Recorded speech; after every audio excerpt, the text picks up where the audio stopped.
Audio on demand from Vision Christian Media. Foundations.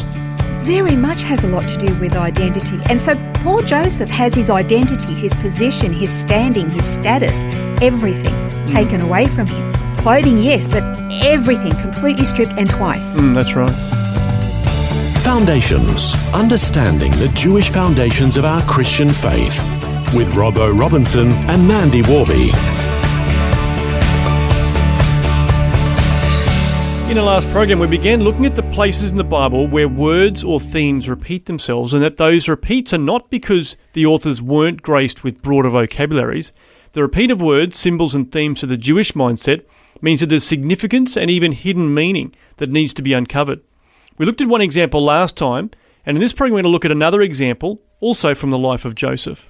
Yeah, because we started off by looking at, you mentioned Jude and how he repeated the word ungodly to describe a particular group of people. And yet each of those words had significant difference to them to express the complete, on every level, godlessness of those people. And then we looked at Joseph and how the sun, the moon and the stars represent Jacob and his wives and all of his sons representing the nation of Israel. And then you see it again in Revelation. It's kind of fun. But there is another example from Joseph's life. I love the story of Joseph. Yeah. Joseph is an extraordinary character, and I love him, and yet I don't at the same time, because he's like, his example is just, it's almost like perfection personified, and it's almost unattainable.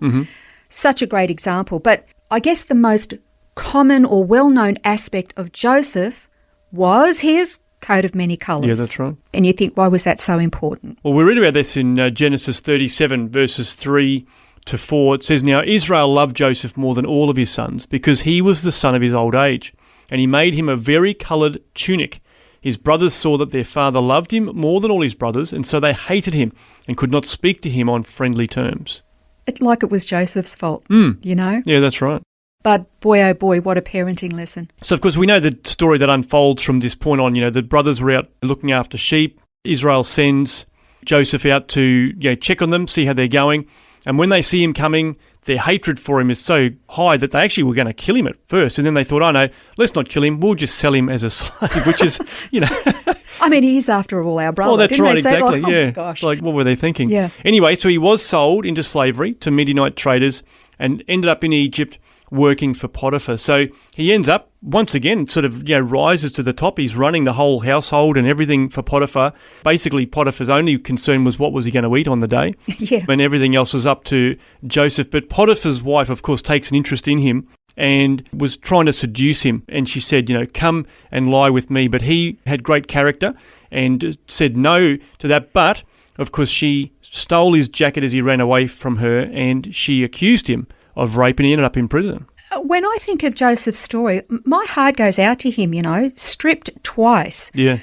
It's not his fault his father was not wise in his parenting, playing favourites, but to be despised to the point where his own siblings would want to kill him, but then take everything, strip his clothes, strip his position, and sell him into slavery.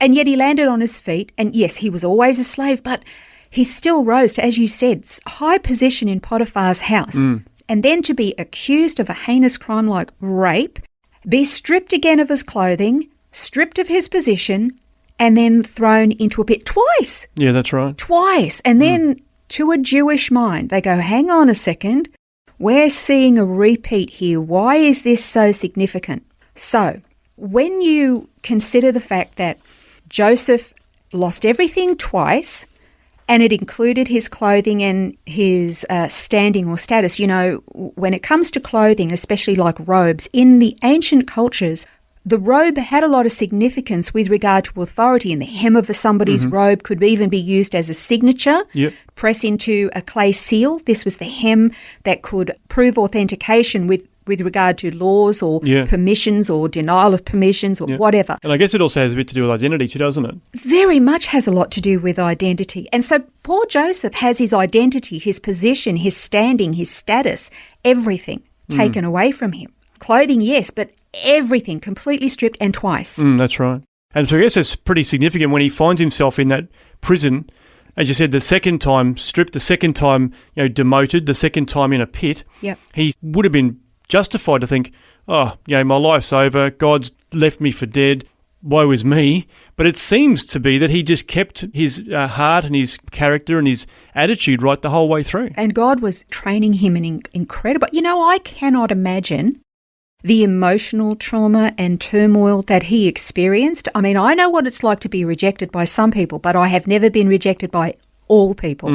And I know what it's like to be lied about by some people, but not by all people, because some people know me. They know the truth. I do know what it's like to lose some things, but I don't know what it's like to have everything taken from me, including the clothing that I'm wearing, and to be left with nothing.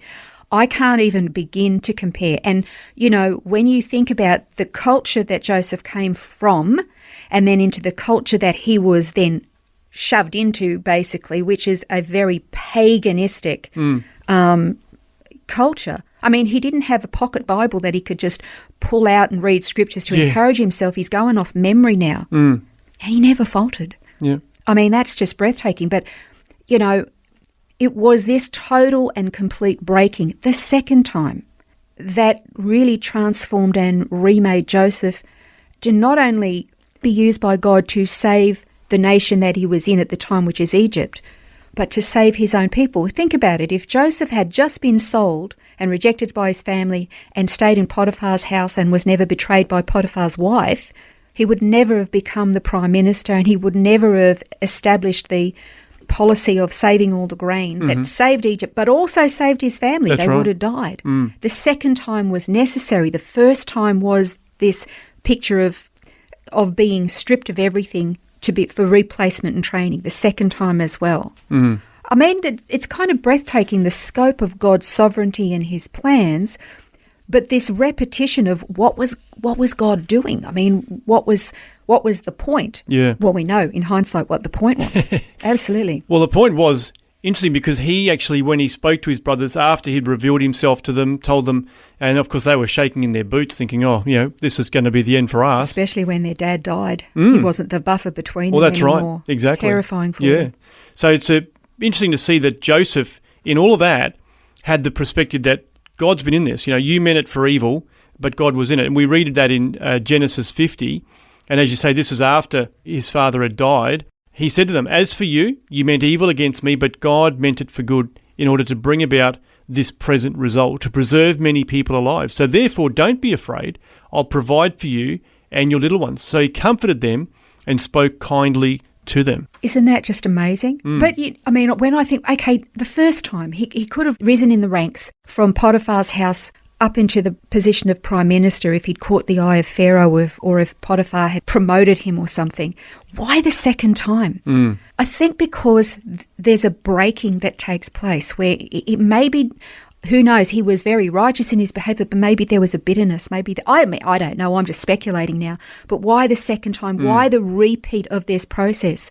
Because the process of brokenness to get a person out of their own head and their own importance, trusting God. When you've got nothing and you've stuck in a pit in the ground or in a jail cell somewhere and you're innocent and you don't even have the clothes on your own back, what are you going to hang on to? It's got to be God so he can remake you. And he did that with Joseph. Joseph's life is just stunning, isn't it? I mean, it's just breathtaking, his example.